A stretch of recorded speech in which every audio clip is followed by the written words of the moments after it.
The female reproductive system is far more complex compared to male reproductive system because in addition to the formation of gametes, female reproductive system has to support the developing fetus. So it has got a very complicated structure. So we'll discuss all these structures one by one.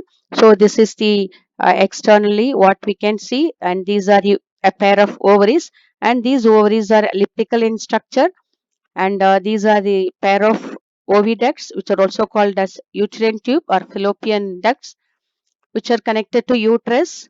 And uterus is a inverted pear shaped, and uterus opens into cervix, and cervix opens outside through vagina. Apart from it, there are external genitalia which are present in the pelvic region. So we'll discuss in detail about this female reproductive system. So as I explained, it is far more complex than the male reproductive system, as it has to nurture the developing fetus apart from producing gametes. So the female reproductive system consists of a pair of ovaries along with a pair of oviducts or fallopian ducts or uterine duct, plus uterus, cervix, vagina, and external genitalia, which are located in the pelvic region. These parts, along with the mammary glands, are integrated structurally and functionally to support the process of ovulation, fertilization, pregnancy, childbirth, and childcare. So there are a group of activities or functions concerned with the female reproductive system. So apart from gamete formation, along with mammary glands, all these structures are integrated structurally and functionally so that they can support the process of the entire reproductive system, functions of the entire reproductive system like ovulation, fertilization, pregnancy, childbirth, and childcare. And so this is the structure of internally how ovary appears, and outside there is a layer of cuboidal epithelium. So the ovary is covered by a layer of cuboidal epithelium, which is also called as germinal epithelium. Then that encloses tunica albuginea, another layer of cells, and internally what is enclosed inside this cuboidal or germinal epithelium is the stroma, and the stroma is differentiated into outer cortex and inner medulla.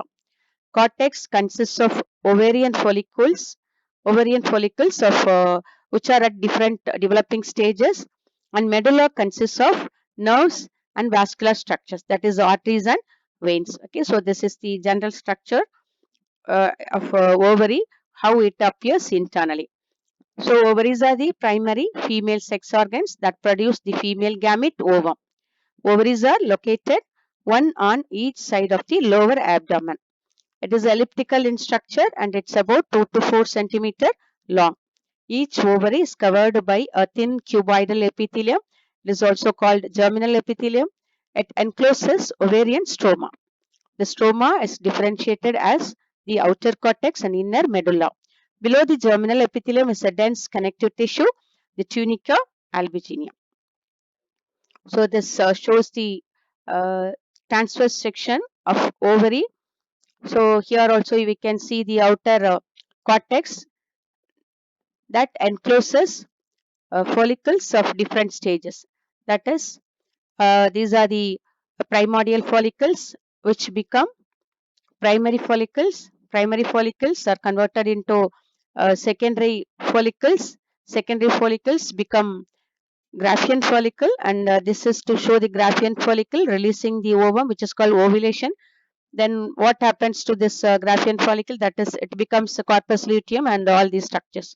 So all these structures are present in the outer cortex, and inner medulla consists of arteries, veins, and nerves. Okay, and outer covering is called germinal epithelium, consists of cuboidal cells, and inner to that is tunica albuginea.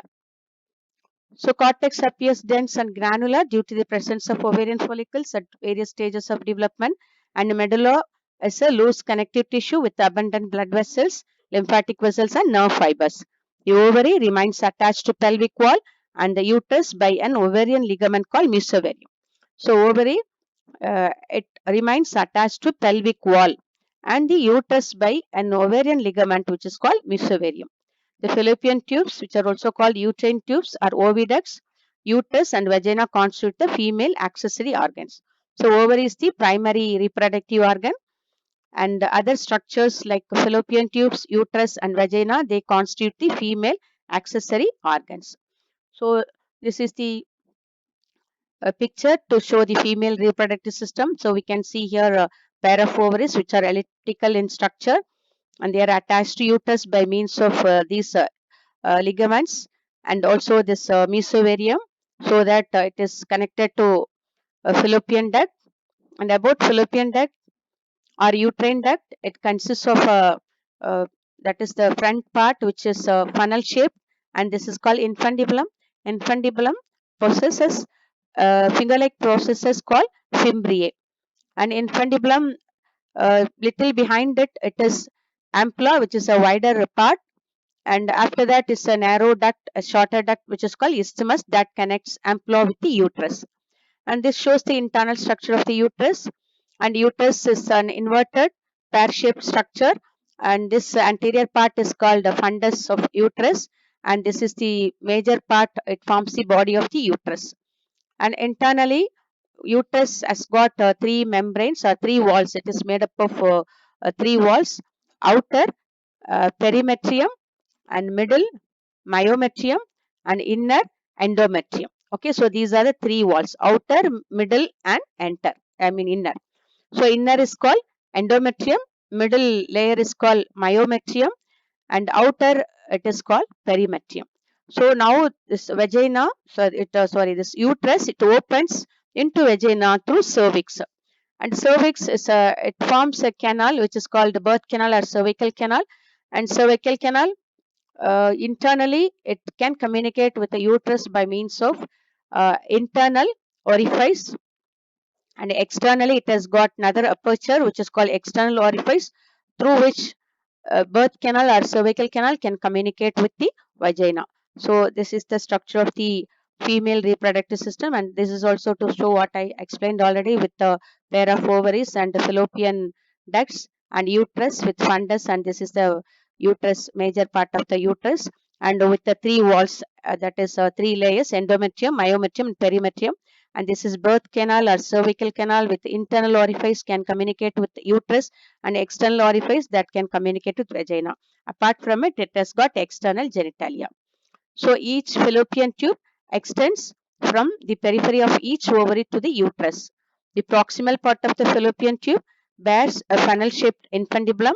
The edges of the infundibulum have many finger-like projections called fimbriae. These fimbriae actually help in collection of the ovum after ovulation. So what happens is, immediately when ovum is released from ovary, during the process of ovulation, this projections which are called fimbriae, they will sweep. Okay, this ovum is swept away by this fimbriae, so that ovum can be directed into the fallopian duct. The infundibulum leads to a wider central portion called ampulla, and the last part of the oviduct that is closer to uterus is called isthmus, which is short and thick walled, connecting the ampulla and infundibulum to the uterus. Okay, so with that, we will discuss about the structure of the uterus in the next class. And but this is what I discussed already about uterus, also called womb. It's hollow, thick walled, muscular, and it is highly vascular, that is supplied with blood capillaries, and it appears like inverted pear-shaped structure, and it lies in the pelvic cavity between urinary bladder and rectum. The major portion of the uterus is the body, and the rounded region superior to it, that is above the body of the uterus, is called fundus or fundus of uterus. Uterus opens into the vagina through a narrow cervix. The cavity of the cervix is called cervical canal. It can communicate with the vagina through the external orifice and with the uterus through internal orifice. The cervical canal along with vagina forms the birth canal. Okay. So the wall of the uterus has three types of layers of tissues also I said: the outer, middle and inner. Outer is called perimetrium, middle thick muscular layer is called myometrium, and the inner glandular layer is called endometrium. The endometrium undergoes cyclic changes during the menstrual cycle, while myometrium exhibits strong contractions during parturition. Parturition refers to childbirth. Okay, and vagina, it's a large fibromuscular tube that extends from cervix to the exterior. It's a female organ of copulation. The female reproductive structures that lie external to the vagina are called as the external genitalia or vulva, and it comprises of labia majora, labia minora, hymen, and clitoris. Okay, so these are the glands of female reproductive system and their functions also we will discuss in the next class. Thank you.